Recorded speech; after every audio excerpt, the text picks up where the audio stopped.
सुबह political party के साथ में बैठक हुई थी। उसके बाद वो इन्फोर्समेंट एजेंसी से उनके साथ में बैठक हुई। फिर उसके बाद वो स्टेट लेवल पर सीओ लेवल पर प्रिपेयर्डनेस का देखा गया। अभी वो स्टेट गवर्नमेंट के साथ में चीफ सेक्रेटरी डीजीपी साहब के अन्य सेक्रेटरी के साथ बैठक हुई थी। कल डिस्ट्रिक्ट सभी DO SP commissioner IG DIG आएंगे, उनके साथ में कल बैठक होगी।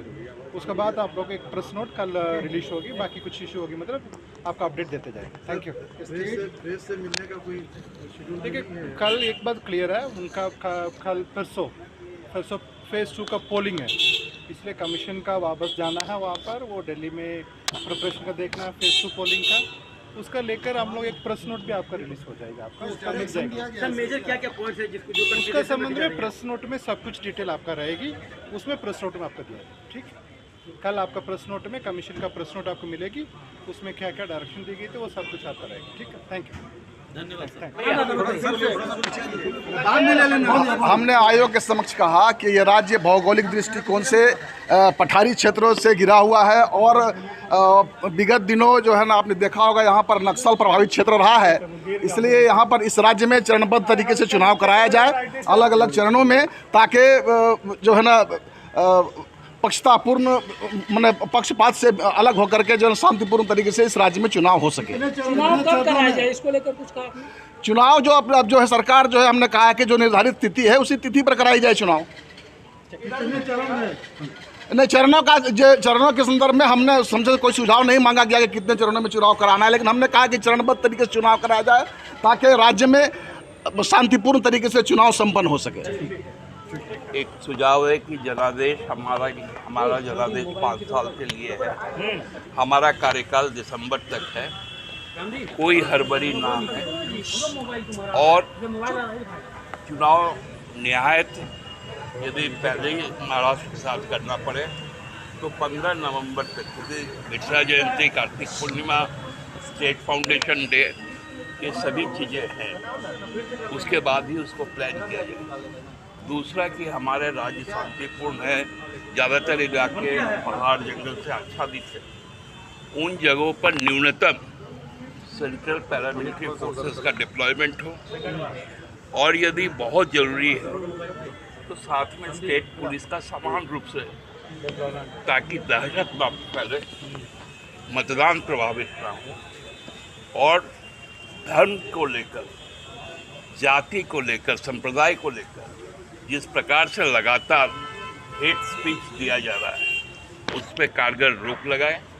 लेवल प्लेइंग फील्ड जो है वो समान रूप से दिखना चाहिए, ना कि कोई वीआईपी है उसके लिए फ्लाइंग जोन रिजर्व कर दिया जाए और उसके बाद हमारे लिए उस मौके को हटाया जाए। इस सारे चीज़ों पर माननीय मुख्य चुनाव आयुक्त ने कहा आपकी सभी जो चीज़ें बिंदुएं हैं वो गौर करने लायक है, निश्चित रूप से आपके सभी कंसर्न को देखते हुए ही निर्णय लेंगे। कितने चरण में? हमने कहा है कि बहुत, अभी तो जम्मू कश्मीर जैसे राज्य में आप 3 चरण में करवा दे रहे हैं, 90 विधानसभा में आप 1 चरण में करवा रहे हैं, तो जितना कम से कम हो, क्योंकि संसाधन हमारे पास भी कम है और जितने ज़्यादा चरण में होगा उतना ज़्यादा गंदगी फैलाने का मौका हमारे जो विपक्ष के लोग हैं जिनको अपनी भाषा बोलने नहीं आता, केवल जात और धर्म की भाषा बोलने आता है, उससे गंदगी बढ़ेगी। मैंने तो कहा दुर्गा पूजा से लेकर काली पूजा, छठ पे बड़ा एक संख्या बाहर चल जाता है जो 10-12 तारीख तक लौटता है और उसके बाद 15 तारीख को कार्तिक पूर्णिमा भी है, हमारा स्टेट फाउंडेशन डे है, बिरसा जयंती है, तो जो भी चीज़ें हों वो 15 नवंबर के बाद। जो राज्य की ओर से जो तैयारी के बारे में कई विषयों पर समीक्षा हुई थी और उसमें राज्य सरकार द्वारा जितना कार्य किए गए हैं उसके तैयारी के बारे में माननीय इलेक्शन कमिश्नर ऑफ इंडिया को अवगत कराए हैं और उनके द्वारा भी उनके ओर से जो राज्य से अपेक्षा किया गया है कि ध्यान में रखा जाएगा, उसको भी राज्य सरकार को हमको अवगत कराया गया है। उस पर जो भी कार्रवाई करना है हम लोग कार्रवाई करेंगे ताकि इलेक्शन को अच्छे से हो जाए, फेयर फ्री एंड इलेक्शन को हो जाए। लॉ एंड ऑर्डर और दूसरी जो एस्पेक्ट्स है उसकी क्या बातचीत हुई? हाँ, नक्सल्स का, लॉ एंड ऑर्डर का और अश्योर्ड मिनिमम फैसिलिटी जो पोलिंग स्टेशंस में होना है, वहीं सब के बारे में बात हुआ है। और इंटरस्टेट से संबंधित जो कोऑर्डिनेशन की जो आवश्यकताएं हैं के संबंध में भी बात हुई है। उन सब बिंदुओं का बात होते हुए जो राज्य आगे कार्रवाई करेंगे, जो समन्वय करेंगे, वो हम लोग करेंगे। ठीक। इस पे इलेक्शन हो, एक डेट पर इलेक्शन हो, 15 नवंबर और छठ के बाद इलेक्शन हो। हमारे भगवान बिरसा मुंडा जी का जयंती है, हमारा पर्व सब है, पूरा दुर्गा पूजा, दिवाली और छठ है।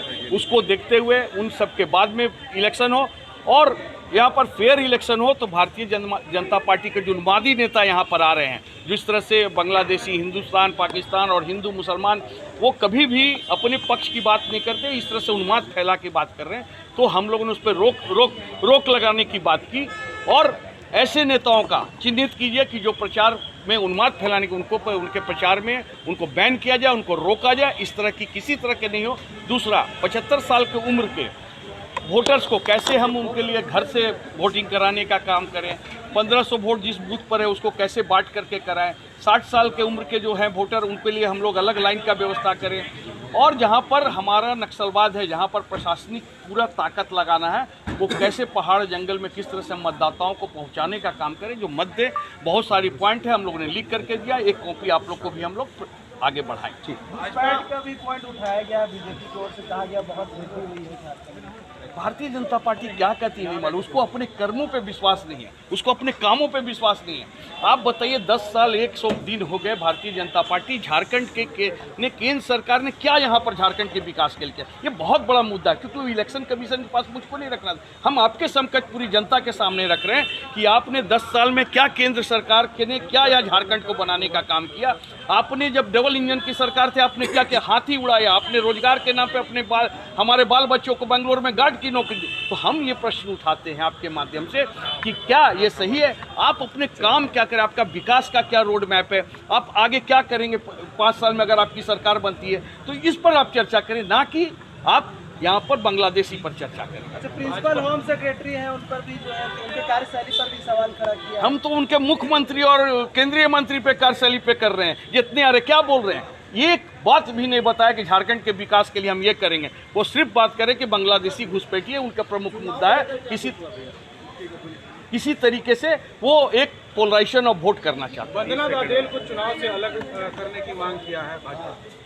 अब देखिए, भारतीय जनता पार्टी क्या समझ के कि नहीं हुए, वो अच्छे काम कर रही है। वो क्या कर रहा है भारतीय जनता पार्टी, वो देखिए फिर अटैक, वो कहीं ना कहीं जात पात अधर्म उन्माद फैलाने का काम करते हैं। यही उनका मिशन रहा। कितने चरणों में चुनाव चाहते हैं? हम लोग एक चरण में चुनाव चाहते हैं।